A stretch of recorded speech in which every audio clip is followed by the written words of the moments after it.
Olá a todos, estamos iniciando aqui os temas livres SPR TV.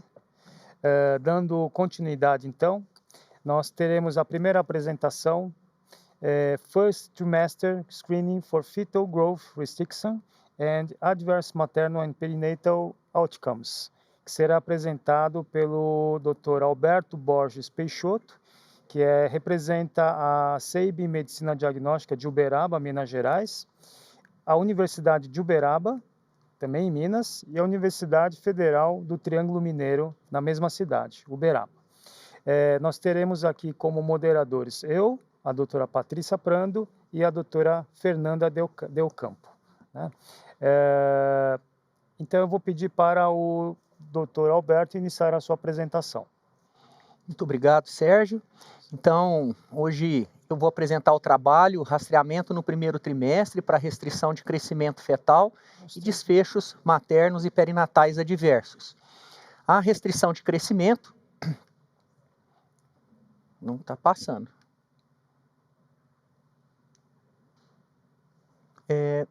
Desculpa. Pode ir.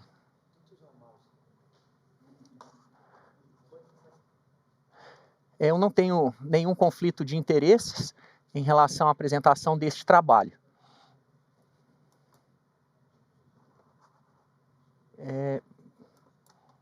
A restrição de crescimento nada mais é do que a limitação na capacidade de crescimento dos fetos.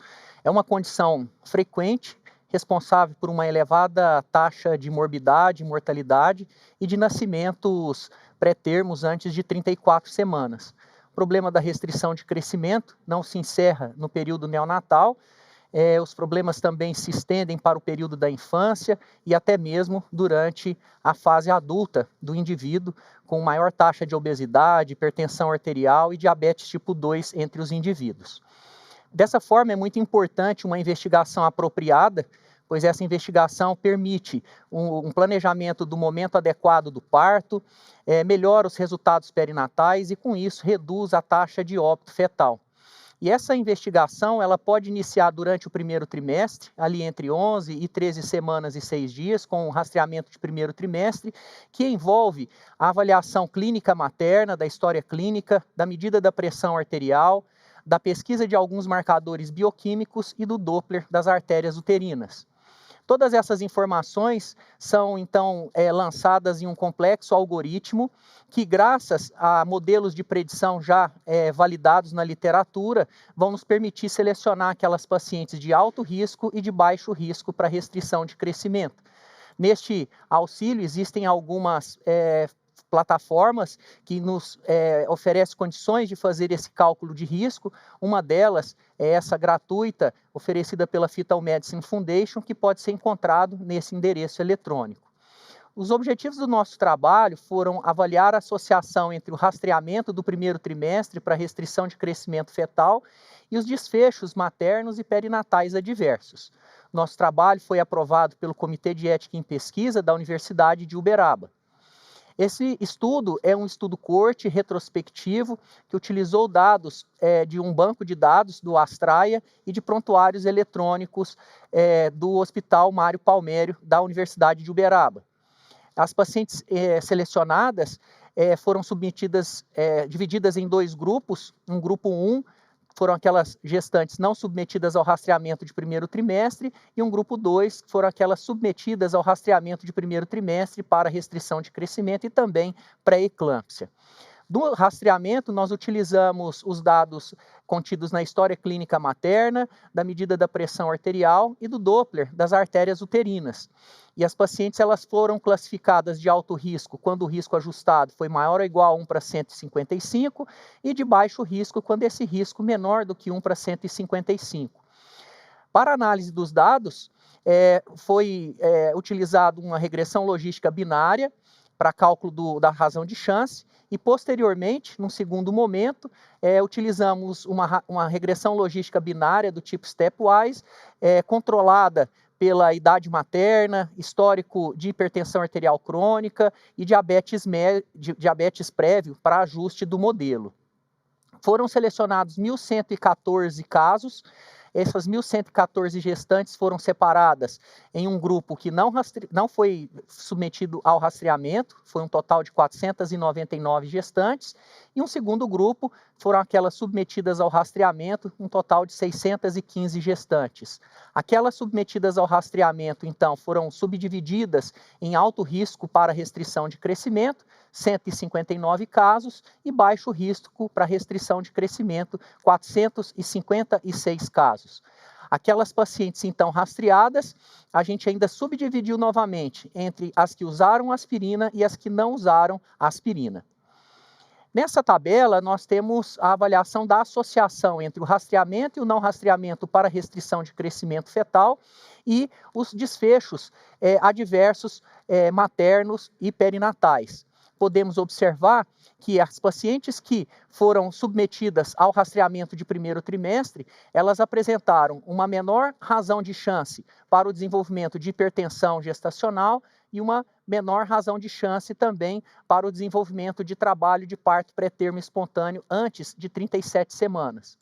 Aquelas pacientes que foram submetidas ao rastreamento de primeiro trimestre para restrição de crescimento apresentaram uma razão de chance maior para nascimento antes de 32 semanas e também nascimento antes de 37 semanas de gestação. Nessa outra tabela, nós avaliamos a associação do alto risco e baixo risco de restrição de crescimento comparadas àquelas pacientes que não realizaram rastreamento para os desfechos maternos e perinatais adversos. Observamos, então, que as pacientes com alto risco para restrição de crescimento apresentaram uma razão de chance maior para nascimento antes de 32 semanas e nascimento antes de 37 semanas de gestação, e uma menor razão de chance para desenvolvimento de trabalho de parto pré-termo espontâneo antes da 37ª semana de gravidez. Já as pacientes de baixo risco para restrição de crescimento, quando comparadas àquelas que não realizaram o rastreamento de primeiro trimestre, apresentaram uma menor razão de chance para o desenvolvimento de hipertensão gestacional e também de trabalho de parto pré-termo espontâneo antes da 37ª semana. Por outro lado, essas pacientes de baixo risco apresentaram uma razão de chance maior para o desenvolvimento de nascimento antes da 37ª semana de gravidez. Ao avaliar a associação da utilização ou não utilização de aspirina em relação aos resultados maternos e perinatais adversos, observamos então que as pacientes que utilizaram aspirina apresentaram uma razão de chance maior para desenvolvimento de hipertensão gestacional e uma maior razão de chance para o desenvolvimento de nascidos com menos de 2.500 gramas. Assim, as conclusões do nosso estudo foram as seguintes. As pacientes que realizaram rastreamento de primeiro trimestre mostraram um maior risco para nascimentos antes de 32 e antes de 37 semanas, um menor risco para o desenvolvimento de hipertensão gestacional e também de trabalho de parto pré-termo antes da 37ª semana. As pacientes de alto risco para restrição de crescimento apresentaram um maior risco de nascimentos com uma idade gestacional menor do que 32 semanas, um maior risco para nascimento com uma idade gestacional menor do que 37 semanas e um menor risco para trabalho de parto pré-termo antes da 37ª semana de gravidez.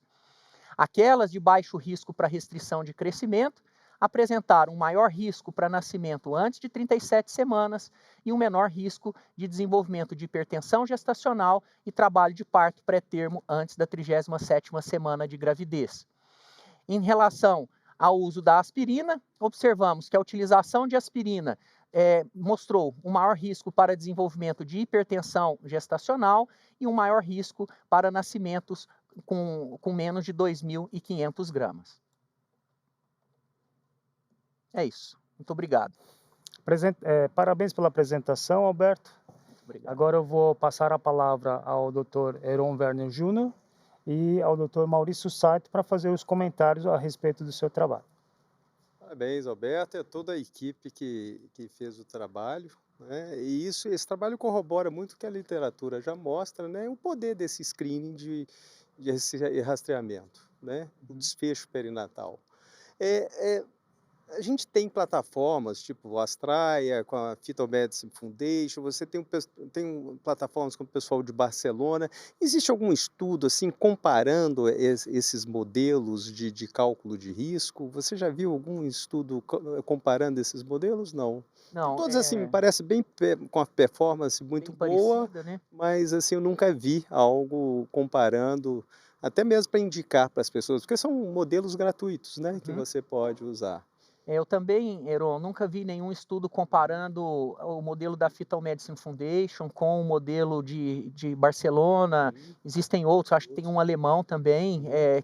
que faz esse tipo de cálculo, mas eu também desconheço trabalhos fazendo essa comparação. O que a gente observa são estudos de validação do modelo, em especial da Fetal Medicine Foundation, nas diversas populações. Uhum. Nós temos estudo de validação feito até uma tese de doutorado da Escola Paulista do Lobo, né, em que ele fez lá na população da Escola Paulista.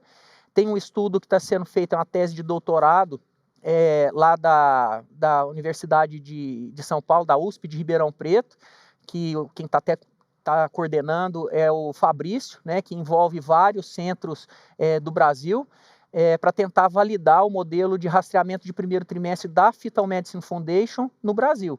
E a gente observa que esse modelo ele já foi validado em outras populações.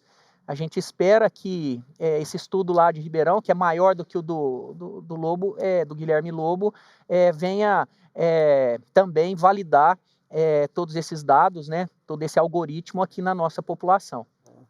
Eu acho que se esses modelos já forem usados, principalmente nas universidades públicas no Brasil, já é um ganho muito importante, né. Uhum. Você já cobre uma parcela aí de população importante, né.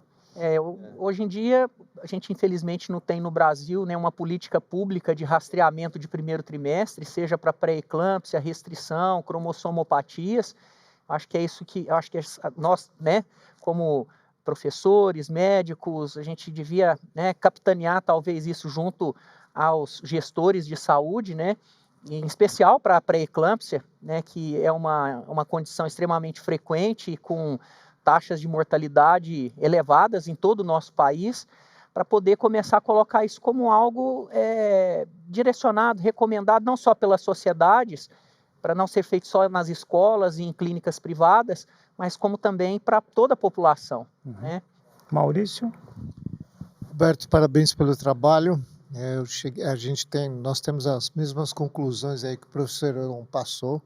É um trabalho que mostra a importância desse rastreamento. Eu gostaria de saber, vamos pegar o teu trabalho e tentar traduzir isso de uma forma prática de rastreamento na nossa população, desde o mais básico até o rastreamento completo. Qual seria a sua sugestão para nós implementarmos esse trabalho em saúde pública aqui no Brasil? Bom, pensando na realidade nossa do Brasil, né, eu acredito que a gente não tem acesso, né, ao rastreamento bioquímico. Então, acho que do ponto de vista público está mais distante ainda, mas nós não temos distância em relação à realização de ultrassom. Os ultrassonografistas que trabalham, inclusive, em prefeitura, conseguem fazer Doppler. Então, acho que um modelo mínimo que a gente tem é esse que a gente aplica hoje em dia, né? Adaptado, né, para a situação brasileira, que seria utilizando a história clínica, a medida da pressão arterial e o próprio ultrassom. E eu também vou numa outra linha, porque a gente sabe que o Brasil é muito grande, né, muito heterogêneo, as realidades são diferentes, muito diferentes, a nossa aqui no estado de São Paulo, de quem está lá no Amazonas, no Acre. E para quem está nesses locais e às vezes não dispõe de ultrassom, talvez uma medida bastante sensata é que se utilize pelo menos, né, a história clínica materna associada à medida da pressão arterial. Porque quanto mais marcadores a gente implementa nesse modelo de rastreamento, melhor é a nossa sensibilidade, melhor a nossa capacidade de detecção. Mas pensando no Brasil, o ideal seria defender isso: história, pressão e ultrassom. Né? E onde não é possível, né, utilizar, no mínimo, história e medida da pressão arterial. O acesso aos aplicativos é universal, hoje quase todo mundo tem celular, né? Então ali a gente acessa uma plataforma, faz o cálculo de risco e baseado no risco ajustado, tomar a conduta. O ultrassom é o Doppler, né? É o Doppler das artérias uterinas, isso. Bom, nós gostaríamos de agradecer a sua participação, a sua brilhante apresentação, o seu trabalho, a toda a equipe. Então, nós vamos convidar a próxima apresentação. Vamos lá, muito obrigado. Eu que agradeço, obrigado. Bom, agora dando continuidade, nós vamos convidar a doutora Camila Manarino Calil, que apresentará o seu trabalho, seu tema livre, utilização de modelos físicos do coração fetal na assistência pré-natal. A doutora Camila é do Instituto Fernandes Figueira, Fiocruz, Rio de Janeiro, do Laboratório Biodesign da PUC do Rio, DASA, Rio de Janeiro, e da Universidade Federal de Juiz de Fora, Minas Gerais, né? Então, está aberta então a sua apresentação.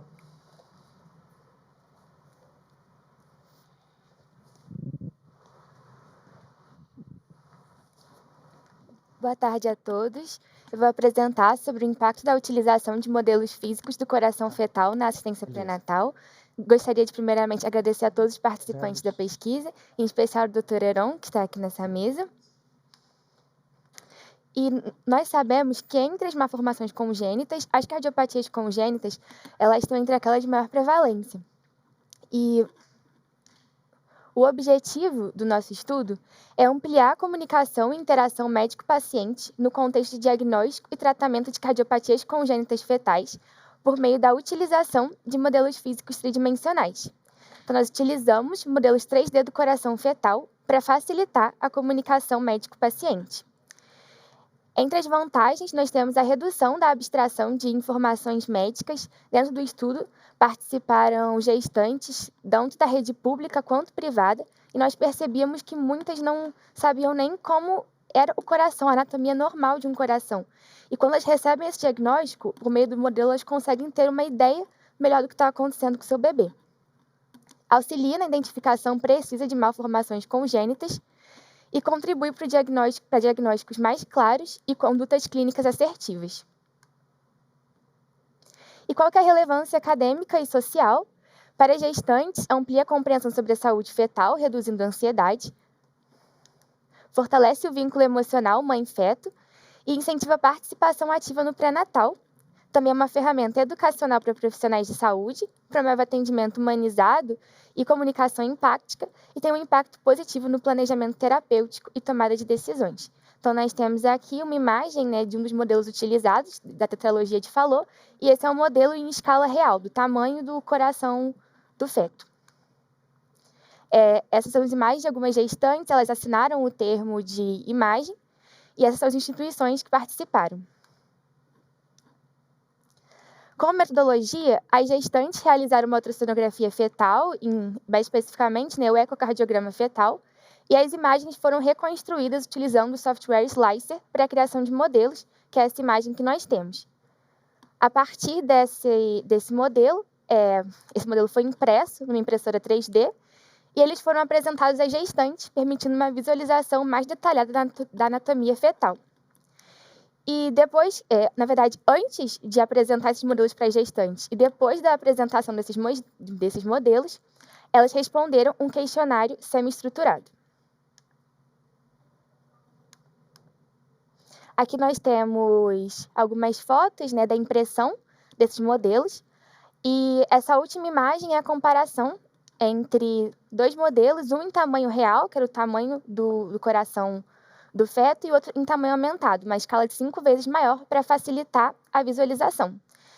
Esse modelo em específico é do coração sem qualquer tipo de cardiopatia. E então, o que foi avaliado nesses questionários? Foi avaliado os dados sociodemográficos, a avaliação da experiência do impacto da visualização no acompanhamento pré-natal, a medida do nível de ansiedade e estresse materno e a avaliação do engajamento e vínculo materno-fetal, a avaliação da experiência e a avaliação da compreensão sobre a condição fetal e o impacto emocional. E quais que são os resultados? Em relação a dados, foram 21 gestantes no total, 15 com fetos saudáveis e 6 com fetos com cardiopatia. E a faixa etária foi entre 18 e 42.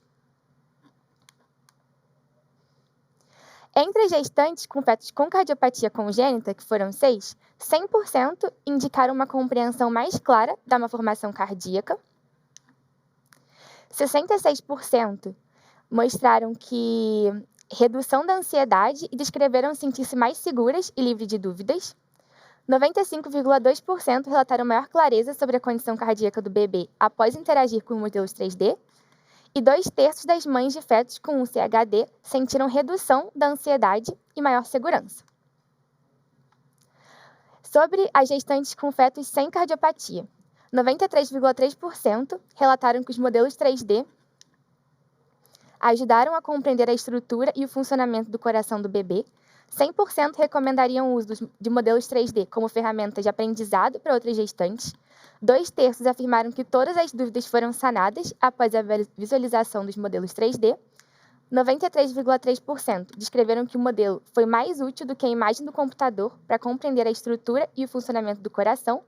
E 100% avaliaram as explicações dos especialistas com o modelo 3D como satisfatórias. Então, aqui tem todos os dados que foram coletados a partir dos formulários.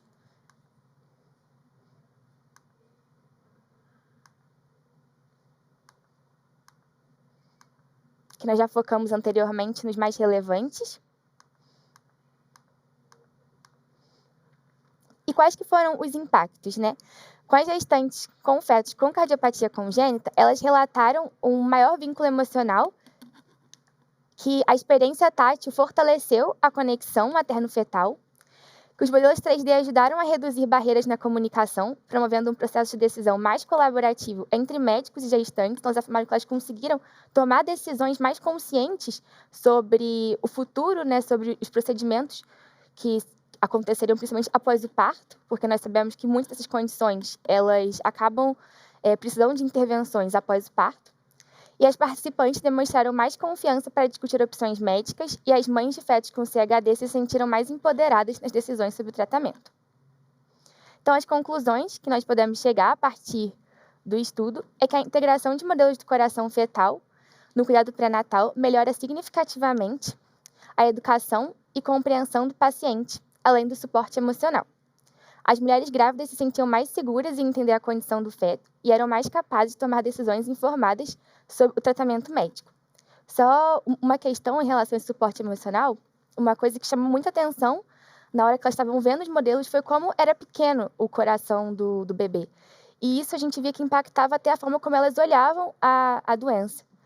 E a implementação desses modelos na prática clínica pode melhorar a comunicação médico-paciente, aumentar a preparação materna e fornecer uma abordagem mais empática e informativa à medicina fetal, sendo útil até no contexto dos sistemas de saúde, para o médico conseguir de forma mais próxima explicar para o paciente, ele ter ali uma ferramenta mais fácil, não precisa desenhar e que o paciente possa ver e inclusive tocar. Muito obrigada e aqui são as referências. Parabéns, doutora Camila, pela apresentação, pelo seu trabalho, né? Muito bacana. E então vou abrir a palavra para o Dr. Heron Werner Júnior, Dr. Maurício, para tecer comentários a respeito do seu trabalho.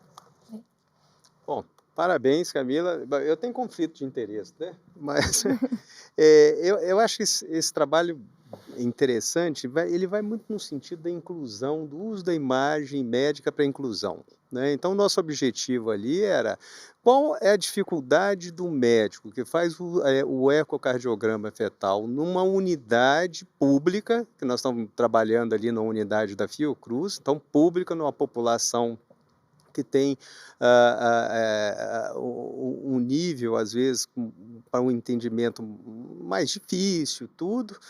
E como é que nós vamos explicar a malformação cardíaca quando você faz esse diagnóstico, né? Então, era uma dificuldade muito grande, era um problema para o ecocardiografista. Então, nós resolvemos ali, isso foi uma tese de mestrado que eu orientei, e a ideia era fazer o coração fetal, pegar aquele modelo, o stick ali no ultrassom, reconstruir aquilo em 3D, imprimir em tamanho real e 5 vezes aumentado para a paciente entender melhor, né?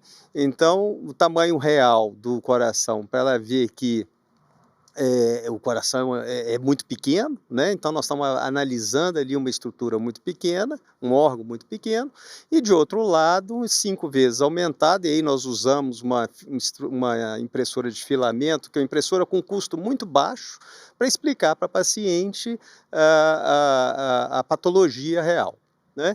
E o resultado, eu já imaginava, e o resultado realmente foi surpreendente, porque o grau de entendimento do paciente realmente foi fantástico, né? E todos com um feedback, assim, não só do entendimento, mas do suporte. Quando você entende a patologia do seu filho, você fica mais confortado com relação ao acompanhamento aí depois no pós-natal. Então o resultado ele foi surpreendente. Esse trabalho não vai parar por aí, então a ideia agora, isso começou agora, essa tese foi defendida, vai virar agora um doutorado, e o doutorado, o foco é o seguinte, o foco nós vamos usar as realidades expandidas para os alunos de medicina e residentes, né? Então, jogar essa curva de aprendizado e aí para o ensino médico. Maurício? Camila, eu vou contar um pouco da história minha com o coração. Em 1992, eu fui até a Holanda conversar com uma médica chamada Patrícia Stewart, que era uma das 3 PhD em cardiologia fetal que tinha no mundo. E eu falava para ela assim, é muito difícil a gente entender coração. E os livros que tinham na época falavam o seguinte, para você pegar o eixo maior, você inclina, olha, pensa na sua cabeça, você inclina o transdutor do ombro direito com a crista ilíaca esquerda. Era isso que a gente tinha. Eu cheguei para ela e falei assim, ó, é isso que eu tenho, você me ajuda aqui? Ela falou, o que é isso, pelo amor de Deus? E ela pegou um coração de plástico e deu na minha mão e falou, ó, você vai ficar uma semana aí com o coração. Você janta, dorme, acorda com esse coração e depois você vai ver que vai ficar tudo mais fácil. E realmente, eu acho que isso que você desenvolveu aí junto com o professor Heron, isso é uma ferramenta fantástica. Você está de parabéns. Porque quando eu tenho com 6 dentes que estão começando, eles não têm a mínima, tudo ginecologista não tem a mínima ideia nem de onde fica o coração. Então eu tenho aquela mesma peça, aquele coração de plástico e dou para eles. E você aplicar isso não só para os pacientes, mas para a área de ensino, para quem está começando, para ele entender o que é uma tetralogia de Fallot, o que é uma CV, é fantástico esse trabalho.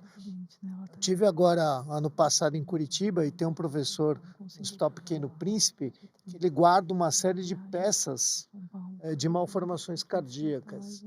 E eu fui convidado para mostrar para ele o que eu fazia nessas peças, nesses corações mal formados. Então, quando você pega um coração na mão, e você vê uma estenose aórtica, vê o ponto, o posicionamento, você tem que entrar para abrir aquela aorta estenosada, é muito diferente de qualquer coisa que você faça por esquemas, por desenho, é fantástico o que vocês estão fazendo. Meus parabéns.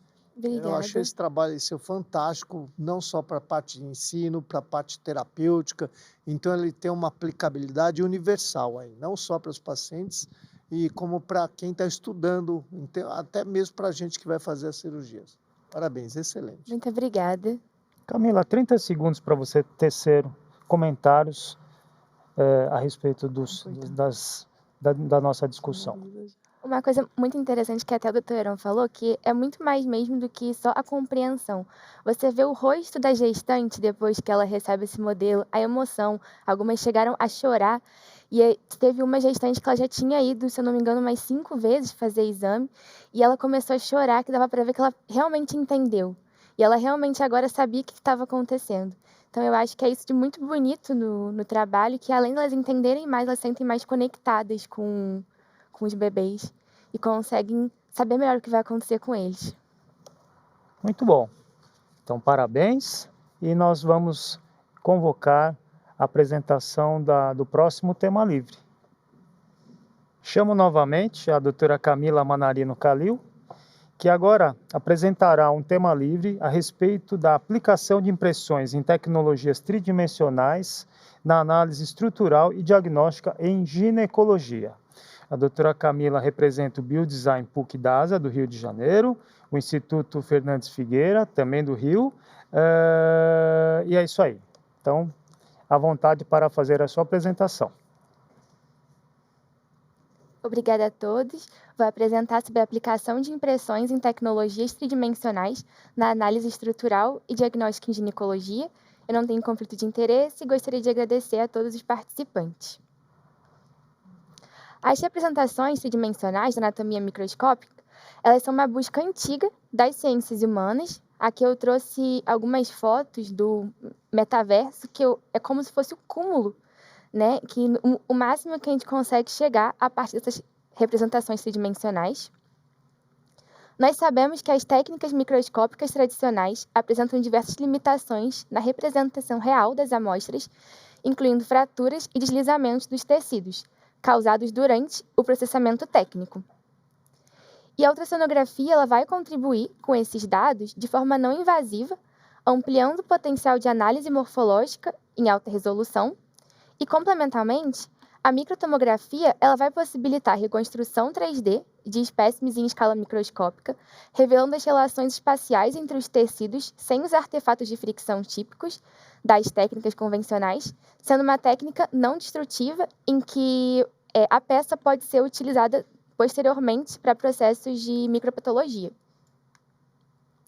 O objetivo geral do estudo é avaliar o uso da impressão 3D a partir de imagens obtidas por ultrassonografia e microtomografia de diversos espécimes ginecológicos, mas como objetivos específicos, nós temos também revisar o uso das imagens em espécimes humanos, analisar a aplicação dos métodos de exame referidos na prática clínica e no ensino médico, apresentar as imagens geradas pela técnica em espécimes ginecológicos e oferecer uma plataforma interativa para aprendizado, permitindo que os profissionais aprimorem suas habilidades e desenvolvam uma compreensão mais profunda das patologias, anomalias e possíveis modalidades de tratamento.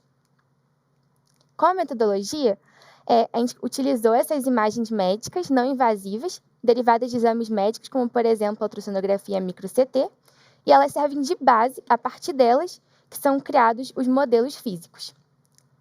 E, posteriormente, então, ocorre essa construção dos modelos 3D, que começa com a modelagem volumétrica, fazem vários cortes sequenciais do método escolhido, segmenta e seleciona as partes que vão ser analisadas. Na metodologia, são 19 casos de espécimes ginecológicos, incluindo do colo uterino, pré-câncer cervical, imagem da junção escamo-colunar e a transição entre as glândulas cervicais e o endométrio, além da avaliação da anatomia e das doenças das tubas uterinas. Então, aqui nós temos duas imagens. Essa acima é uma impressão 3D do lúmen de uma tuba uterina afetada por hidrossalpinge, e a B, essa tuba uterina impressa em escala microscópica. Então, elas são técnicas com ampla aplicação na saúde humana e elas têm vantagens exclusivas em comparação com outras técnicas, como a simplicidade para preparar as amostras. As relações microscópicas entre os tecidos podem ser adequadamente representadas em 3D e reconstruídas por impressão 3D. E a impressão 3D de amostras microscópicas permite a percepção espacial das relações entre tecidos complexos da anatomia humana. Então, as conclusões é que o uso múltiplo das técnicas de imagem pode melhorar a compreensão da anatomia microscópica e da patologia, e pode aumentar também a percepção e a escala da complexidade dos segmentos, e eles podem ser apresentados no local. Então, aqui, a gente tem que pensar que o mesmo trabalho focando na parte de micro-CT e ultrassom não é só sobre a micro-CT. Qualquer tipo de imagem, seja uma ressonância, ultrassom, eles podem ser utilizados para a gente coletar essas imagens e para segmentar, fazer modelos 3D e colocar, por exemplo, no metaverso, como a gente tem nessa imagem. Então, eles são úteis tanto para ampliar o diagnóstico, facilitar o diagnóstico das doenças, como também para educação médica. Então, nessa foto, tem eu, que sou estudante da Universidade Federal de Juiz de Fora, o Jorge, que é estudante da Universidade Federal de Minas Gerais, e a Cecília, que ela é estudante da Faculdade de Ciências Médicas, ali em BH, Nós, cada um nas suas respectivas cidades, nós estávamos conversando e tendo uma aula discutindo sobre a tubuterina dentro da tubuterina. Isso é possível, né, dentro do metaverso, essa realidade aumentada. Então, nós temos um vídeo aqui da discussão acontecendo. E cada um com seu avatar e o seu óculos de realidade virtual, tendo uma discussão, aprendendo a anatomia dentro da tuba.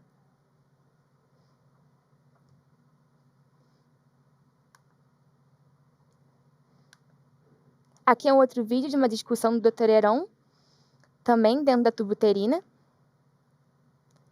E nós podemos ver por meio desse vídeo as precisões anatômicas que podem ser obtidas a partir de ter esses exames de imagem como base.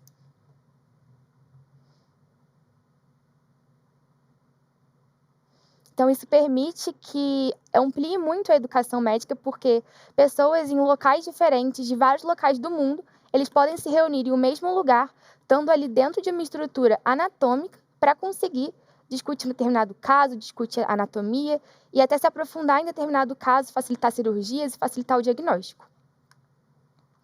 Isso aqui sou eu no laboratório de biodesign, utilizando o óculos de...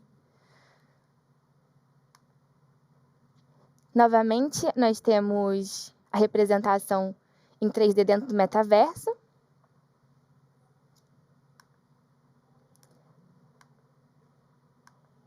Obrigada pela atenção.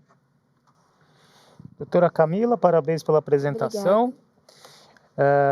Eu vou abrir então a palavra ao Dr. Alberto e ao Dr. Maurício para tecer comentários sobre seu trabalho, seu tema livre. Alberto.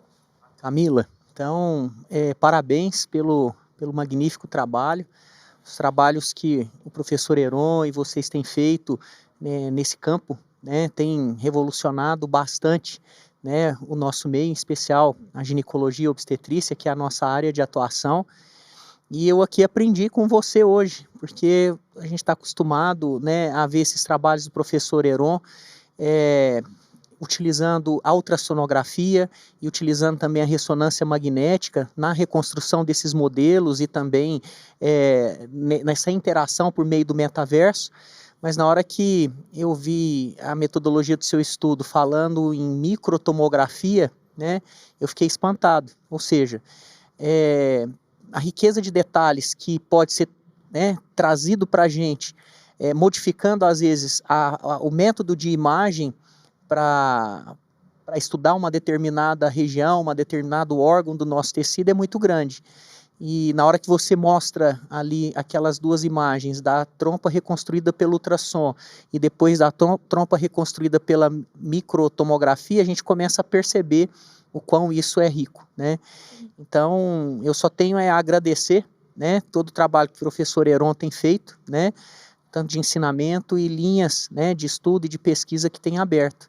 E dar os parabéns para vocês, né, como alunos já interessados nesse campo, né, e com certeza vão só seguir, né, o trabalho que o professor Heron está fazendo hoje e deixando para a gente aí, né? Obrigada.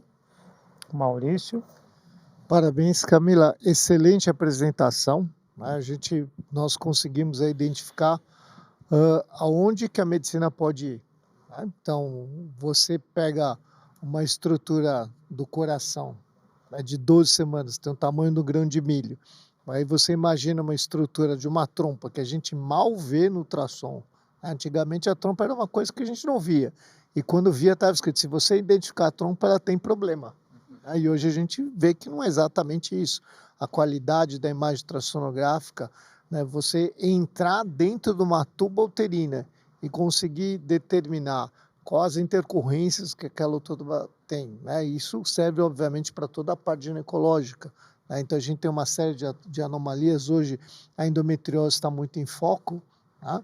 Então, a aplicabilidade que a gente tem nesse trabalho que vocês desenvolvem lá junto com o professor Heron é excelente. A gente sempre brinca, o Heron é o Spielberg da medicina, né? Todos os projetos que ele faz e, obviamente, nessa parte ginecológica, a aplicabilidade disso aí vai ser extremamente grande, né? E principalmente, eu sempre falo, o aprendizado. Tá? Então isso para ensinar alunos, para diagnosticar uma anomalia, uma intercorrência, né? Ver, inclusive, do ponto de vista prático, para você determinar aí uma condição que necessita de uma intervenção, isso é fantástico. Parabéns, Camila. Excelente, viu? Muito obrigada. Camila, 30 segundos para você fazer comentários e finalizar a sua apresentação. Eu gostaria de agradecer a todos e eu acho que algo muito interessante é como nós podemos assim revolucionar a medicina. A gente passou por uma pandemia em que nós vimos que cada um estava em casa, não conseguia estar ali presencialmente, e a gente percebeu que nós temos outras formas de interagir e que são úteis até depois. Que até hoje em dia nós podemos conseguir entender um caso melhor, ver coisas muito específicas, utilizando a micro-CT, pegando a tube, conseguindo ver para um diagnóstico, para uma cirurgia, de forma muito mais precisa, em que a pessoa consegue olhar ali, o médico consegue olhar e programar melhor a cirurgia deles e também consegue ter esse contato com pessoas de todo mundo para fazer uma discussão clínica, numa educação médica, com outros estudantes, para ampliar mesmo a educação médica. Bom, então agora eu convido a doutora Fernanda Delcampo Brauhos Braga, que é radiologista pediátrica e chefe do Serviço de Diagnóstico por Imagem do Hospital da Criança e Maternidade de São José do Rio Preto, pós-graduada em Ciências da Saúde na área de Medicina Fetal também. E muito obrigado, então. Boa tarde. Vamos dar continuidade agora com o caso de radiologia pediátrica. Eu sou a doutora Fernanda Braojos, conto aqui com a avaliação do Dr. Antônio Soares Souza e Dr. Henrique Lederman. Agora quem vai apresentar é o Vitor Carminati Romano, que é fellow de radiologia pediátrica no Hospital Israelita Albert Einstein. Muito obrigado. Então, hoje eu vou apresentar aqui sobre o apêndice Hades. Esse aqui vai ser o nosso roteiro, vou passar brevemente sobre ele. Então, só dando uma contextualizada sobre o nosso tema, né? A apendicite é uma doença prevalente e comum no nosso meio pediátrico. É interessante a gente ressaltar aqui o papel da imagem, né, nessa avaliação dessas patologias, para a gente ter um diagnóstico preciso e o mais rápido possível, para a gente evitar que esses pacientes tenham complicações associadas. A tomografia, ela sempre está já com um método bem estabelecido, e aí a ultrassonografia, ela vem com uma forma da gente tentar substituir a tomografia para ter uma avaliação mais rápida e mais simples, mais fácil desses pacientes pediátricos, e a gente conseguir otimizar, né, os nossos recursos. Então, aqui nosso objetivo de estudo seria a gente apresentar uma forma de fazer essa avaliação através do ultrassom. Então, aqui eu apresento, né, o apêndice Hades, cujo objetivo é padronizar essa avaliação e sistematizar os nossos achados. Então, o nosso estudo aqui era um estudo retrospectivo, em que a gente incluiu pacientes consecutivos. Eram pacientes que tinham uma faixa etária, né, pediátrica de 0 a 16 anos, que tinham uma suspeita clínica de uma apendicite aguda e que foram submetidos à ultrassonografia do abdômen total, isso no contexto de urgência. O nosso desfecho ele foi confirmado, seja por uma análise anatomopatológica, né, na pós-cirúrgica, ou por confirmação telefônica daqueles casos em que foram descartadas pela ultrassonografia ou que foi optado por fazer uma observação clínica. Então, de metodologia, a gente tinha a aplicação, né, da ultrassonografia, utilizando o rastreamento da fossa ilíaca direita, na cavidade abdominal, com transdutores de alta frequência, linear. Os pacientes, eles chegavam com essa suspeita de apendicite aguda e eles eram anonimizados a partir do momento que eles entravam nos nossos critérios. E a gente usou essa sistemática, né, de apêndice Hades, que era uma classificação de 0 a 5, que eu vou destrinchar mais à frente. Então, para a nossa classificação, a gente precisava definir quais seriam os achados que a gente incluiria para definir. Então, nos achados diretos, a gente tinha a presença de apendicolitos, a gente tinha espessamentos parietais do apêndice, e para isso a gente acrescentava números, né? Então, o espessamento parietal maior que 3 milímetros, um aumento de calibre do apêndice sobre compressão com mais de 6 milímetros, e de sinais indiretos a gente colocou como a presença de líquido livre, aumento de ecogenicidade da gordura adjacente, presença de pneuma peritônio e adenopatia locorregional. Sinais de complicação, a gente considerou, então, um processo já de informação, né, uma organização, um abscesso periapendicular e a presença de pneuma peritônio. Então, essa era aqui a nossa classificação. O apêndice Hades 0 a gente atribuiu como aquele apêndice que não era caracterizado. O apêndice Hades 1 era aquele apêndice normal, que era visualizado completamente. O apêndice Hades 2 era aquele que era provavelmente normal, que eu via pelo menos uma parte dele, aquilo que eu vi era normal. O apêndice RADS 3 era aquele que era inconclusivo, né, que a gente não conseguia excluir uma apendicite. Então, ele poderia ter desde um sinal direto ou até 3 sinais indiretos. Apêndice RADS 4, aquele que apresentava já uma apendicite aguda, então ele já tinha pelo menos sinais diretos e talvez alguns indiretos também. E o apêndice RADS 5 seria aquela apendicite complicada. Então, falando mais especificamente sobre as classificações, o apêndice RADS 0 seria aquele que a gente não tem a visualização e geralmente é por conta da não capacidade do feixe, né, do ultrassom chegar no apêndice, a gente conseguir fazer a avaliação adequada, e seja isso por uma interposição gasosa, que pode ser decorrente de uma incompressão inadequada, pode ser pelo posicionamento do apêndice, pode ser pelo tamanho do apêndice, ou por alterações já de uma complicação, como um apêndice perfurado. Vale destacar, né, aqueles pacientes que têm um IMC mais elevado, que tem uma atenuação maior, então pela parede, né, do abdômen, e a gente também cita aquele com uma dependência do operador, que vai incluir todos esses fatores. O apêndice RADS 1, então, aquele apêndice normal, em que a gente consegue visualizar completamente, sem nenhum sinal, direto ou indireto. O apêndice RADS 2, que é provavelmente normal, que eu vejo pelo menos uma parte dele, e o que eu vejo é normal. O apêndice RADS 3, em que eu vejo alguns sinais indiretos, então, como esse caso, com aumento de ecogenicidade da gordura, eu consigo ver alguns linfonodos locus regionais, mas eu não consigo realmente ver o apêndice por completo e falar que não é uma apendicite. O apêndice RADS 4, aquele que eu posso ver ele parcialmente ou então totalmente, eu já vejo alguns sinais como estes, né, que é o aumento do calibre, sobrecompressão, perda de estratificação parietal, aumento, alguns sinais indiretos, né, como aumento da ecogenicidade da gordura e aumento da vascularização ao Doppler. No apêndice RADS 5, aquele que eu já tenho alguns sinais de complicação, além dos sinais da apendicite, como este caso, que já apresentava já um plastrão, então aumento da ecogenicidade da gordura, já com formação de um abscesso. Então, nos nossos resultados, nós tivemos 356 pacientes que foram incluídos nessa faixa etária, sendo uma idade mediana de 8 anos, 67% eram do sexo masculino, 81% deles apresentavam pronto-socorro com queixas de náuseas e vômitos, sendo que 57% dos pacientes avaliados eles tinham uma dor na fossa ilíaca direita e 43% deles tinham uma descompressão brusca positiva na fossa ilíaca direita. Dos diagnósticos que, então, a partir do momento que a gente refutou a apendicite, a gente tinha outros diagnósticos que foram avaliados, né, pela equipe que estava lá na emergência, e a gente incluía como gastroenterolicolite aguda, infecções do trato urinário, adenite mesentérica, ureterolitíase, cistos ovarianos e doença inflamatória pélvica. Dos sintomas que tinham correlação com os achados, né, então achados de apendicite, a gente tinha uma correlação positiva com odds ratio de 21 entre a descompressão brusca e a presença de apendicite aguda. E os outros sintomas, como as náuseas, vômitos, febres e a dor na fossa ilíaca direita, não tinham uma correlação significativa com o diagnóstico de apendicite. Dos nossos resultados, então, a gente tinha aqui, daqueles que foram classificados como apêndice RADS 3, 3,3% deles tinham apendicite. Daqueles com apêndice RADS 1, 0,64% tinham apendicite. Apêndice RADS 2, 3,7%. O apêndice RADS 3, 8,3% tinham apendicite. Dos apêndices RADS 4 e 5, 100% deles tinham o diagnóstico de apendicite. É interessante destacar aqui que aqueles que foram classificados como apêndice RADS 3, que era o nosso caso de indeterminado, 33% deles foram submetidos à tomografia, sendo que foi confirmado o apendicite em um caso. Os demais casos foram observados e nenhum deles foi confirmado na apendicite. O nosso modelo, então, a gente tinha uma área sobre a curva que é de 0,950, com uma sensibilidade de 88%, uma especificidade de 94%, o que ajudava na nossa refutação, né, nos casos de apêndice RADS 1 e 2, com valor preditivo positivo de 93,5% e preditivo negativo de 99%.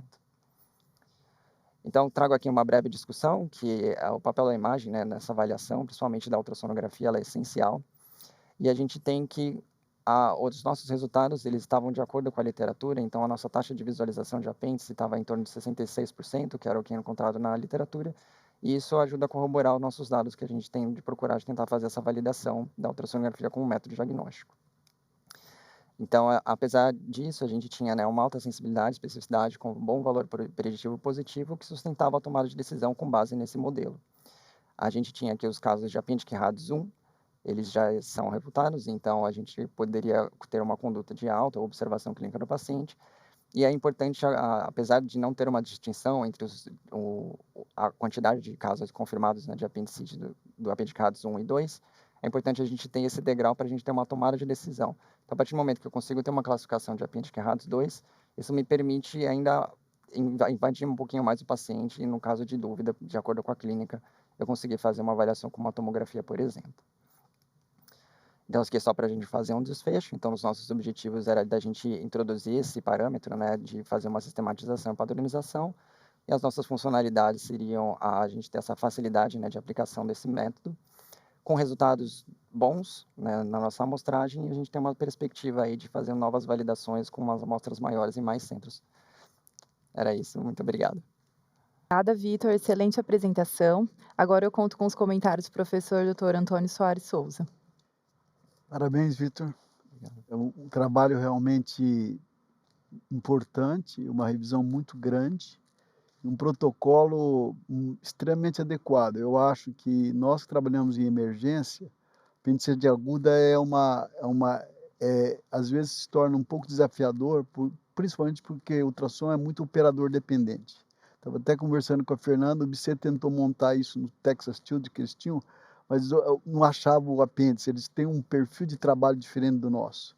E acho que isso no hospital acaba trazendo uma possibilidade de um acerto melhor e uma conduta mais adequada. Eu queria te fazer a pergunta, que o grande desafio nosso é na emergência, à noite, principalmente.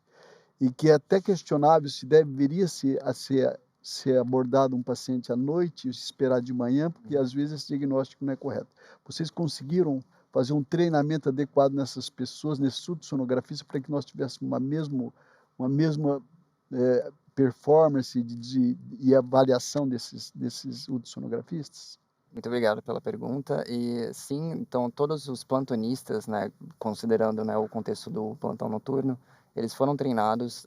No nosso hospital a gente tem a aplicação de um questionário, né, um formulário também, um relatório radiológico estruturado, em que aparecem todas essas classificações.